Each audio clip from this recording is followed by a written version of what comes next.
Hello friends, myself Ratish Modi and I would be discussing with you paper number 2 of the examination of CA Foundation conducted by ICAI, and the title of the paper is Business Laws and Business Correspondence and Reporting.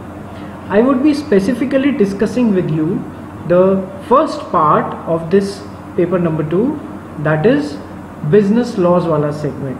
The paper, as you know by the name, has been specifically divided into two parts, that is section A and section B. Section A, by the name of business marks, holds a weightage of 60 marks out of total 100 marks, and the section B, that is relating to business correspondence and reporting, holds a weightage of around 40 marks, thus aggregating to total 60 plus 40, that is 100 marks.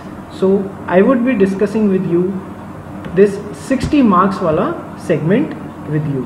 आइए देखते हैं. देखिए, सबसे पहले मैं आपसे आपका paper pattern discuss कर लेता हूं. आपका जो बिजनेस लॉज का पेपर है, that would be of the subjective type and not the multiple choice type questions. It would be subjective, long type answers. There will be total 6 questions, and out of those 6 questions, the first question would be compulsory. जैसा कि आपने previous papers यदि देखे हैं तो आपको पता होगा कि पहला क्वेश्चन आपके पेपर में से कंपलसरी है, and out of the remaining 5 questions, that is question number 2 to question number 6, you need to attempt any 4 out of the 5 questions. So this will be your broad paper pattern. There are good chances that there will be subsections, that is sub questions into one question comprising and covering your entire syllabus, and thus there are many papers in your foundation course which are MCQ based, but our paper, that is the business law, is a subjective type question paper. Let's see the next part. आइए students, जब अब हम देख रहे हैं, हम law पढ़ना चालू करेंगे, तो सबसे पहले समझते हैं व्हाट एग्जैक्टली इज लॉ. वैसे 4 लाइनों के अंदर लॉ को डिफाइन करना अपने आप में एक टास्क है, लेकिन फिर भी आइए समझने की कोशिश करते हैं कि लॉ एग्जैक्टली है क्या. The term law in general refers to the set of rules, regulations, principles which needs to be followed by every person wherever that law is applicable. देखिए, लॉ एक ऐसे सेट ऑफ रूल्स, रेगुलेशंस या principles या नाम कोई भी दे दीजिए, उन नियमों को फॉलो करना हर उन पर्सन या ऑर्गेनाइजेशन का दायित्व होता है जो उस लॉ के दायरे में आ रहे हैं, जिन पर वो लॉ एप्लीकेबल हो रहा है. आइए समझते हैं. जैसे एक कोई कंपनी है जो कि इंडिया में फॉर्म हुई है, तो उसे कंपनीज एक्ट 2013 जो इंडिया के अंदर एप्लीकेबल है, उसके सारे सेक्शंस, रूल्स, रेगुलेशंस फॉलो करने पड़ेंगे. इसी तरीके से इंडिया में बनाए गए कॉन्ट्रैक्ट्स या एग्रीमेंट्स को क्या फॉलो करना पड़ेगा? इंडियन कॉन्ट्रैक्ट एक्ट 1872 के अंदर जो भी नियम बनाए गए हैं वो फॉलो करने पड़ेंगे. अब लॉ को आप कोई भी नाम दे दीजिए, जैसे act, rules, regulations, order, bylaws, सबका मतलब लॉ कानून ही है. लेकिन समझने वाली बात ये है, आइए एक सेकेंड देखते हैं. देखिए, हमारे इंडिया की जब मैं बात करता हूँ तो constitution of India is called the supreme law of the land. Supreme law of the land यानी कि हमारे भारत का सर्वोच्च कानून किसे बोला गया है? कॉन्स्टिट्यूशन ऑफ इंडिया को. यानी कि कोई भी लॉ, एक्ट, रेगुलेशन, रूल्स, कुछ भी जो बनाए जा रहे हैं वो कॉन्स्टिट्यूशन के दायरे के अंदर रहकर ही बनाए जा सकते हैं. मतलब यदि उन लॉ, एक्ट्स, रेगुलेशंस, रूल्स, जो भी कानून बनाया जा रहा है, यदि कॉन्स्टिट्यूशन की स्पिरिट के अगेंस्ट जा रहा है, तो it is wrong and not applicable to that extent. Thus, every law in India which is being made, it needs to be within the periphery of the Constitution of India. Constitution की भावना के विपरीत कोई भी act, law, नियम, कानून नहीं बनाया जा सकता है.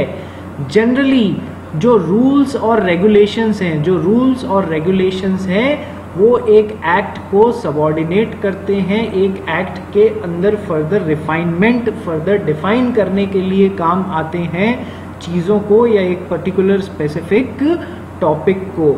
जैसे कि एग्जाम्पल देखिए, इंडियन कंपनीज एक्ट 2013 तो मेन एक्ट हो गया, और उसके अंदर हैं the company share capital and debenture rules 2014, जिनके अनुसार कोई भी कंपनी को यदि शेयर कैपिटल इशू करनी है या डिबेंचर्स इशू करने हैं तो उस कंपनी के ऊपर प्राइमरीली कंपनीज एक्ट तो लागू होगा ही होगा, और उन कंपनीज एक्ट के अंदर the company share capital and debenture rules 2014 को भी फॉलो करना पड़ेगा. तो एक्ट्स को सबऑर्डिनेट करते हैं जनरली रूल्स और रेगुलेशंस. इसी तरीके से देखिए, सेबी आप सब जानते ही होंगे, SEBI securities and exchange board of India, which is also known as the capital market regulator of India. It has come up with SEBI ICDR regulations 2018, जिसका मतलब है कि इशू ऑफ कैपिटल, ICDR का मतलब क्या हो गया, issue of capital and disclosure requirements के साथ में हमारा सेबी आया है कि एक कंपनी जो कि कैपिटल इशू करना चाहती है उसे अपने प्रोस्पेक्टस में क्या क्या डिस्क्लोजर करने की ज़रूरत है, इस बारे में सेबी ने रेगुलेशंस बनाए हैं, which are contained in SEBI ICDR regulations.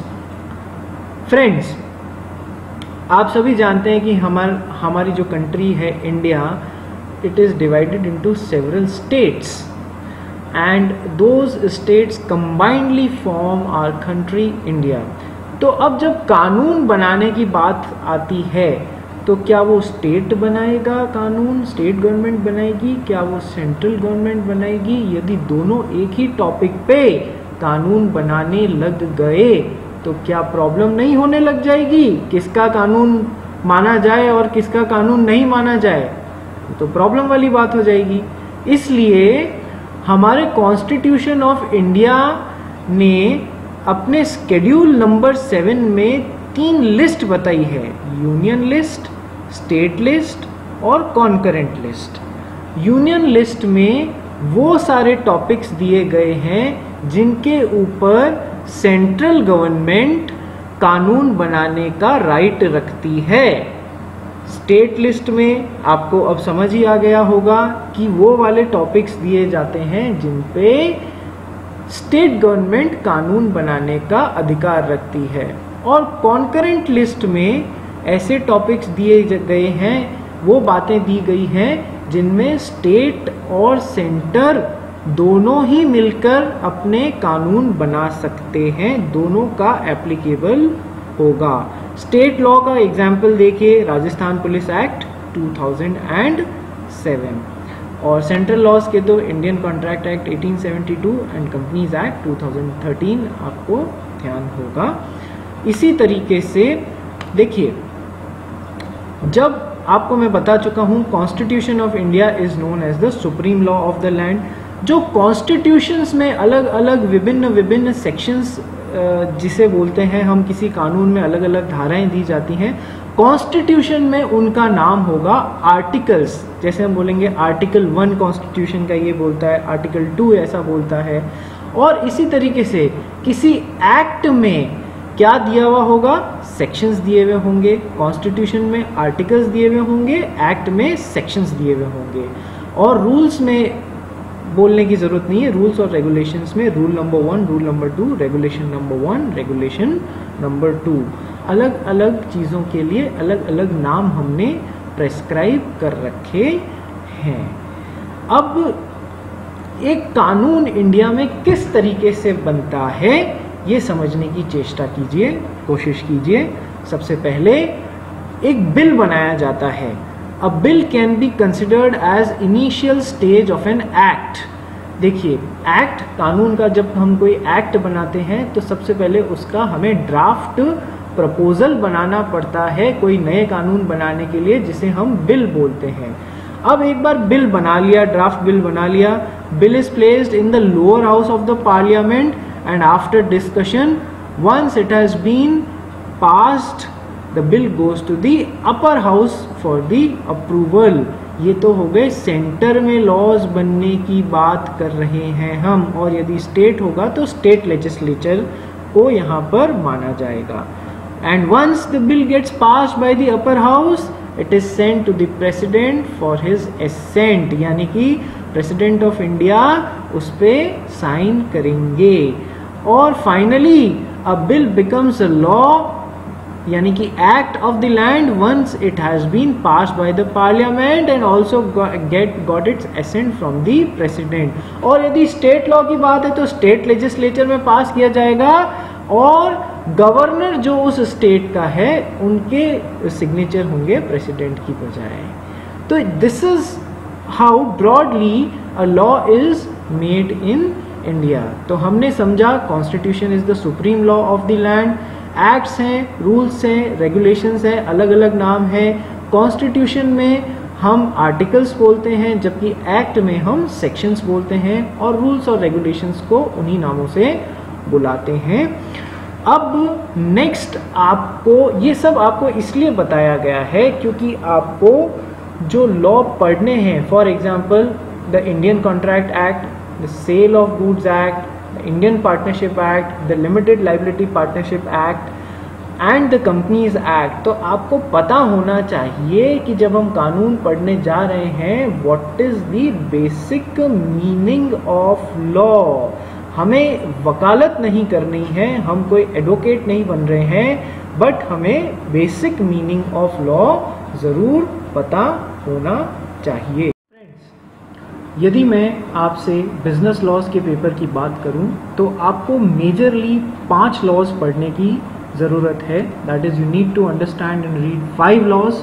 The first one being the Indian contract act, जिसमें आपको पूरा इंडियन कॉन्ट्रैक्ट एक्ट पढ़ने की ज़रूरत नहीं है। You need to only read and understand sections 1 to section 75 of the Indian Contract Act, which are pertaining to general principles of making any contract with another person. See, the Indian contract is broadly divided into 2 parts, that is general principles of making the contract and the special contracts, which are also based upon the general principles itself, that is section 1 to section 75. So जो आपका Indian Contract Act का जो part है उसका total marks में जो ICAI ने weightage दिया है that would be somewhere between 25 to 35%. तो यदि अपन अपना ये जो पेपर है this is of total 60 marks, तो यदि आप कैलकुलेट करेंगे this 25 to 35% of 60 marks would amount somewhere to 15 to 18 marks out of your 16 marks. तो आपका 15 से 18 नंबर का इंडियन कॉन्ट्रैक्ट एक्ट का सेगमेंट वेटेज रखेगा। The second law which you would need to read is the sale of goods act 1930। ध्यान रखिएगा, काफ़ी बच्चे इसे the sales of good act बोलते हैं, जबकि इसका सही नाम the sale of goods act है। यहाँ गुड्स से मोटे मोटे तौर पे मतलब है मूवेबल आइटम्स से। So the sale of goods act 1930 जो है आपका सेकेंड लॉ रहेगा, जो आपको CA फाउंडेशन के बिजनेस लॉज में पढ़ना पड़ेगा। मज़ेदार बात यह है कि 1930 से पहले मूवेबल गुड्स के परचेज और सेल्स के नियम खुद आपके इंडियन कॉन्ट्रैक्ट एक्ट में ही कवर किए गए थे। और जब देखा गया कि बिजनेस में बहुत सारे transactions purchase and sale of goods यानी कि मूवेबल आइटम्स को लेके ही किए जा रहे हैं, and when it was felt that there is a separate need of an act for this field. So the Sale of Goods Act 1930 was formed and the corresponding provisions of the Indian Contract Act were deleted and the new Sale of Goods Act was made. आप इस segment के weightage की यदि बात करेंगे तो that would be somewhere between 20 to 25% of 60 marks, यानी कि 12 से 15 नंबर के बीच का आपका ये सेगमेंट वे करेगा. नाउ द थर्ड सब्जेक्ट और third law which you need to understand is the Indian partnership act 1932. देखिए इसी के नीचे ध्यान दीजिए, the limited liability partnership act, यहाँ पर भी पार्टनरशिप और यहाँ पर भी partnership. So this act, the Indian partnership act was made in the year 1932 और ये जो है the limited liability partnership act 2008 के अंदर हमारी सरकार लेके आई थी. सो दोनों ही तरीके से यहाँ पर पार्टनरशिप्स जो हैं उसमें बहुत कम पेपर वर्क के थ्रू आप ये पार्टनरशिप खोल सकते हैं. यदि दो या दो से अधिक जनों को अपना काम स्टार्ट करना हो, ये सब आप 12th में पढ़ के ही आए होंगे. और यदि उन्हें बहुत कम पेपर वर्क में अपना काम स्टार्ट करना हो, बहुत कम कंप्लायंसेस करनी हो, so they would be willing to register themselves under the Indian Partnership Act 1932.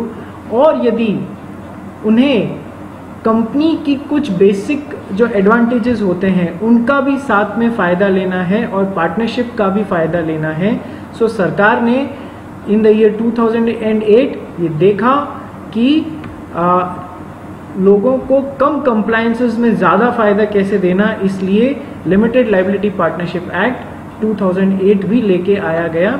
सो यदि हम इंडियन पार्टनरशिप एक्ट की बात करें, 20 to 25% आपके 60 मार्क्स में से इसका वेटेज रहेगा. That is somewhere between 12 to 15 marks आपके इसमें से पूछे जाएंगे. एंड जो लिमिटेड लाइबिलिटी पार्टनरशिप एक्ट 2008 का है दैट इज 5 to 10% के बीच में उसका वेटेज रहेगा, यानी कि 3 से 6 नंबर के बीच में प्रश्न लिमिटेड लाइबिलिटी पार्टनरशिप एक्ट में से पूछे जाएंगे. Companies act 2013, that is the last part of your syllabus of business laws. Companies act 2013 से पहले भारत में कंपनीज एक्ट 1956 चला करता था. सन 2013 में कंपनीज एक्ट 1956 को हटाया गया और नया कंपनीज एक्ट लेके आया गया.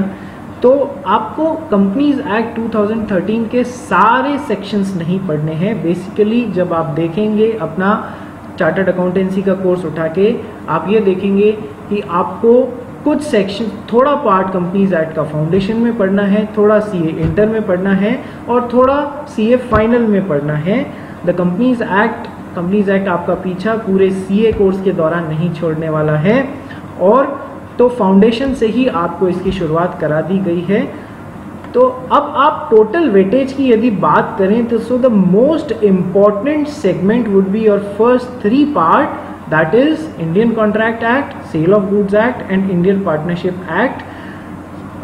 ये सबसे ज़्यादा वेटेज रखेंगे. मैं वेटेज बताना भूल गया आपको. इंडियन द कंपनीज एक्ट का it would be somewhere between 15 to 20%, that is 9 to 12 marks would be allocated. The questions somewhere between 9 to 12 marks would be coming from the Companies Act 2013.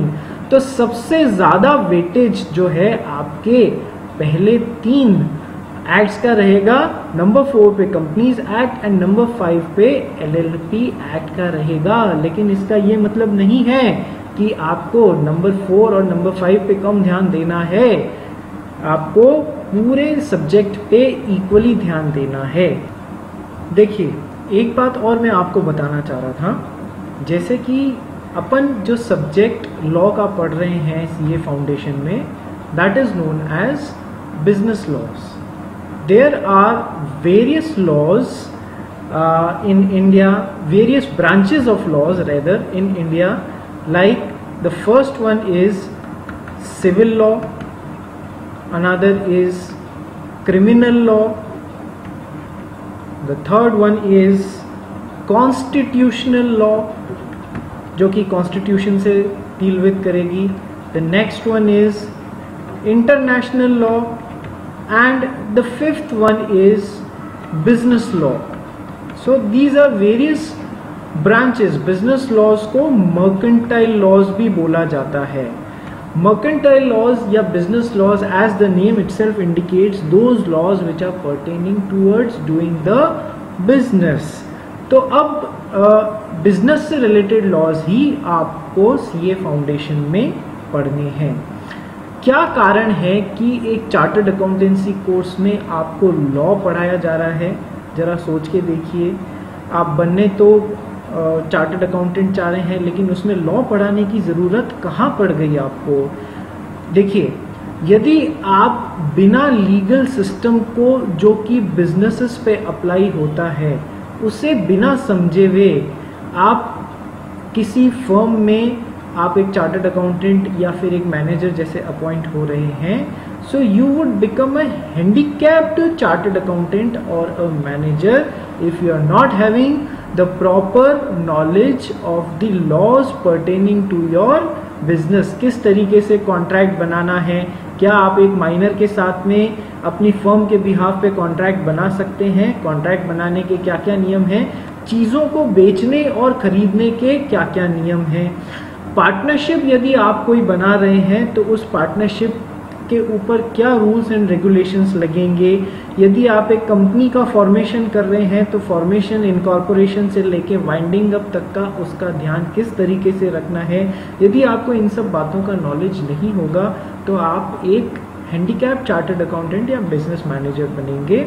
इस वजह से आपको एक कंप्लीट 360 डिग्री व्यू देने के लिए business laws या mercantile laws का सब्जेक्ट पढ़ाया जा रहा है. आइए अब अपन देखते हैं आपके जो पहला टॉपिक है, पहला सेगमेंट है द इंडियन कॉन्ट्रैक्ट एक्ट, उसका मैं कुछ इंट्रोडक्शन आपको देता हूं. देखिए, इंडियन कॉन्ट्रैक्ट एक्ट 1872. ये इंडियन कॉन्ट्रैक्ट एक्ट में वर्ड इंडियन क्यों आ रहा है, सबसे पहले ये समझिए. जब और उससे पहले भी ये समझिए कि ये जो कॉमा के बाद में ये जो फिगर है ये क्या करस्पॉन्ड कर रहा है. ये जो फिगर है it represents the year in which this act was enacted और लेजिस्लेटेड. ठीक है, यानी कि जब ये फॉर्म किया गया था, बनाया गया था, this figure that is 1872 is the year in which the Indian contract act came into force. And जैसा कि आपको ध्यान होगा, इन द ईयर 1872 सन 1947 तक हमारे यहाँ पर अंग्रेज़ों का राज चलता था. सो बेसिकली उनके यहाँ पर जो कॉन्ट्रैक्ट एक्ट था इंग्लैंड में, इंग्लिश पीपल के यहाँ पर, और जो अपने यहाँ पर कॉन्ट्रैक्ट है उस उन्होंने बनाया, उस दोनों को डिफ्रेंशिएट करने के लिए उन्होंने जो हमारे इंडिया में जो कॉन्ट्रैक्ट एक्ट लागू किया उसके आगे वर्ड इंडियन जोड़ दिया. So basically Indian contract act 1872. देखिए, अब इंडियन कॉन्ट्रैक्ट एक्ट का इंट्रोडक्शन देखते हैं. It is the law relating to the contracts in India, and the law relating to the contracts in India is governed by the Indian contract act 1872. ठीक है, this act came into force on 1st of September 1872. Now अब एक important और बहुत ज़रूरी बात आने वाली है, that it applies to whole of India. ये आगे मैंने क्या किया, except the state of Jammu and Kashmir, और इसको लिख के काट दिया है. क्यों? अभी 2019 में एक बहुत बड़ी घटना घटी है जहां पर आप लोग जानते होंगे कि that on 9th of August 2019 एक एक्ट पास हुआ, आपने न्यूज़पेपर्स टीवी चैनल्स पे देखा होगा, Jammu and Kashmir reorganisation, Jammu and Kashmir reorganisation act, जिसमें उन्होंने बहुत सारे ऐसे जो लॉज थे जो रेस्ट ऑफ द इंडिया में अप्लाई होते थे लेकिन जम्मू एंड कश्मीर में वो अप्लाई नहीं हो पाते थे। कारण यहाँ पर ये भी लिखा हुआ है, article 370 of the Indian constitution used to give J&K a special status. आज़ादी के बाद उसे अपने भारत में मिलाने के लिए हमने जम्मू एंड कश्मीर को एक स्पेशल स्टेटस दिया था, जिसके कारण इंडिया में जो लॉज बनते थे वो जम्मू एंड कश्मीर में मैक्सिमम लॉज अप्लाई हो ही नहीं पाते थे। So but after this 9th of August 2019, जब इस एक्ट को J&K reorganisation, Jammu and Kashmir reorganisation act को प्रेसिडेंट का एसेंट मिल गया और वो एनेक्ट हो गया और वो लागू हो गया, उसके बाद में ये लाइन इंडियन कॉन्ट्रैक्ट एक्ट से हटा दी गई है that it does not apply to the state of Jammu and Kashmir. अब नो मोर ऐसा नहीं रहा है and this act, the Indian contract act, it applies to the whole of India. आपको यही बात समझाने को मैंने इसे स्ट्राइक थ्रू, इस टेक्स्ट को स्ट्राइक थ्रू कर दिया है, that now the Indian contract act applies to whole of India. अब इस एक्ट का स्कीमा क्या है? The contract act, it contained 11 chapters and 266 sections initially। पहले जब बना था उस समय की बात कर रहा हूँ, लेकिन समय समय के साथ में हर एक्ट में हमें, हर लॉ में टाइम की आवश्यकता, समय की आवश्यकता के अनुसार चेंजेस करने पड़ते हैं, अमेंडमेंट करने पड़ते हैं, डिलीशंस करने पड़ते हैं। तो over the time following has taken place with the Indian contract act 1872। देखिए, हम इंडियन कॉन्ट्रैक्ट एक्ट की यदि बात करें तो मैंने यहाँ पर आपको बताया 11 chapters and total 266 sections. Section 1 to 75 की यदि मैं बात करूँ तो सेक्शन 1 to 75 जो कि आपके कोर्स में है, it contains general principles relating to formation of the contract, यानी कि एक कॉन्ट्रैक्ट जो है वो कब पूरे तरीके से सही माना जाएगा। लाइक कम से कम 2 जने मिलके कॉन्ट्रैक्ट बनाने चाहिए, एक ही बंदा अपने खुद के साथ में कॉन्ट्रैक्ट नहीं बना सकता। लाइक कॉन्ट्रैक्ट माइनर्स के साथ में बनाना अलाउड नहीं है विद सर्टेन एक्सेप्शंस। इस तरीके के जो बेसिक नियम हैं, जनरल प्रिंसिपल्स हैं towards formation of the contract.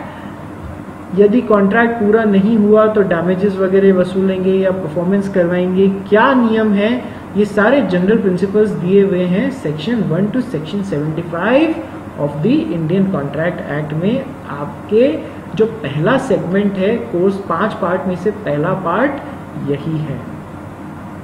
देखिए, second part that is section 76 to section 123 I am sorry, इसको यहाँ से स्ट्राइक थ्रू कर दिया गया है, काट दिया गया है।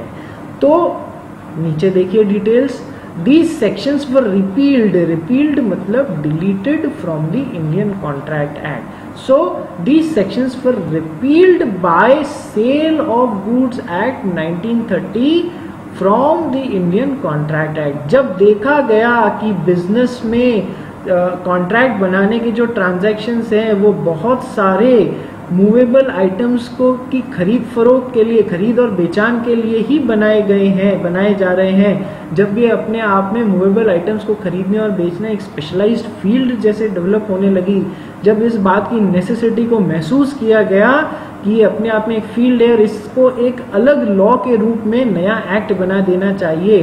पहले ये मूवेबल आइटम्स से रिलेटेड चीज़ों की खरीद फरोख्त कौन गवर्न करता था? हमारा इंडियन कॉन्ट्रैक्ट एक्ट ही गवर्न करता था। लेकिन समय की मांग को देखते हुए सन 1930 में, that is in the year 1930, section 76 to 123 which used to deal with the purchase and sale of movable items, that is the goods, these sections were repealed from the Indian Contract Act and a totally new section, the Sale of Goods Act 1930 was formed. अब मज़ेदार बात यह है कि यहाँ ऊपर तो आ रहा है इंडियन कॉन्ट्रैक्ट एक्ट, यहाँ पर ये Indian sale of goods act क्यों नहीं आ रहा है? देखिए इधर भी देखिए इंडियन पार्टनरशिप एक्ट, तो यहाँ पर Indian sale of goods act क्यों नहीं आ रहा है? क्योंकि ये भी बना तो आज़ादी के पहले का ही है। देखिए इसमें भी initially word Indian sale of goods act आया था, लेकिन in the somewhere in the 1960s 1960 के दशक में इसमें से वर्ड इंडियन को हटा दिया गया और केवल सेल ऑफ गुड्स एक्ट नाम रखा गया, बच गया इसका। Next segment section 124 to 238 of the Indian Contract Act. It contains the provisions pertaining to special contracts like indemnity, contract of guarantee, contract of bailment, contract of pledge, contract of agency. देखिए section 1 से लेके section 75 it contains the principles pertaining to general principles of making a contract, की contract कैसे कैसे बनाया जाना चाहिए। लेकिन सेक्शन 124 to 238 जो है, अब जब हमने यहाँ पर जनरल प्रिंसिपल्स ऑफ कॉन्ट्रैक्ट पढ़ लिए तो अब स्पेशल प्रिंसिपल स्पेशल कॉन्ट्रैक्ट्स के जो नियम हैं अब नेक्स्ट वो पढ़ने की बारी आनी चाहिए। आज भी वो सेक्शन 124 to 238 बाकायदा जिंदा है, एप्लीकेबल है। These are the sections pertaining to special contracts. Special contracts कौन से? इंडेमनिटी, गारंटी, बिलमेंट, प्लेज और एजेंसी।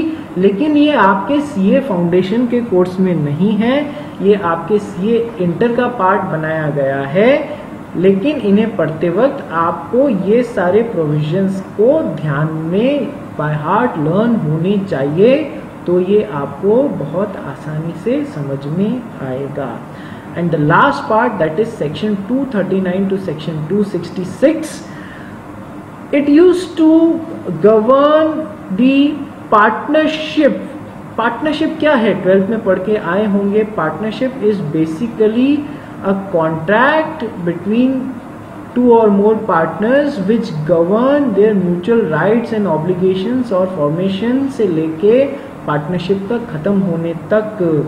देखिए जब partnership is also a sort of contract between two और more partners for some business purposes, पढ़ के आए हैं आप 12th में, तो समय के साथ में देखा गया कि पार्टनरशिप भी अपने आप में एक बहुत ही ऐसी फील्ड बनती जा रही है जिसे पहले तो इंडियन कॉन्ट्रैक्ट एक्ट ही गवर्न कर रहा था, लेकिन समय की मांग के अनुसार इन the year 1932 these sections which were pertaining section 239 to section 266 which were pertaining to partnership, they were repealed or deleted from here, that is Indian Contract Act, और एक नया Indian Partnership Act 1932 फॉर्म किया गया इन the year 1932। तो broadly आप देखिए आपका जो पहला पार्ट है वो भी इंडियन कॉन्ट्रैक्ट एक्ट में से निकल के आ रहा है सिलेबस का, आपका जो दूसरा पार्ट है वो भी इंडियन कॉन्ट्रैक्ट एक्ट में से निकल के आ रहा है, I am sorry section 76 to 123 वो भी इंडियन कॉन्ट्रैक्ट एक्ट का ही एक पार्ट रहा हुआ है पहले, और जो इंडियन पार्टनरशिप एक्ट 1932 है वो भी इंडियन कॉन्ट्रैक्ट एक्ट का ही पार्ट रहा हुआ है प्रीवियसली। तो ये जो पहले तीन चीज़ें हैं जो सब्जेक्ट और जो आपके बिजनेस लॉस सब्जेक्ट के जो पार्ट्स हैं वो कहीं ना कहीं आपके इंडियन कॉन्ट्रैक्ट एक्ट से रिलेट हो रहे हैं। तो एक बार जब आप जनरल प्रिंसिपल्स को समझ जाएंगे आपको आगे एक से एक you would be able to connect the dots very easily and you would be able to understand them very easily। अब मैं आपको कॉन्ट्रैक्ट के बेसिक स्ट्रक्चर के बारे में नेक्स्ट वीडियो में बताना चालू करता हूँ। आशा करते हैं कि इस लॉकडाउन के समय में आप लोग अपने घरों में सेफली बैठे होंगे। बेटा ज़्यादा बाहर मत निकलना जब तक कि बहुत ज़्यादा मेडिकली या दूसरा कोई ज़रूरी काम ना हो। आप घर पे सेफ रहें, स्वस्थ रहें, इसी कामना के साथ अगले वीडियो में आपसे वापस मिलता हूँ।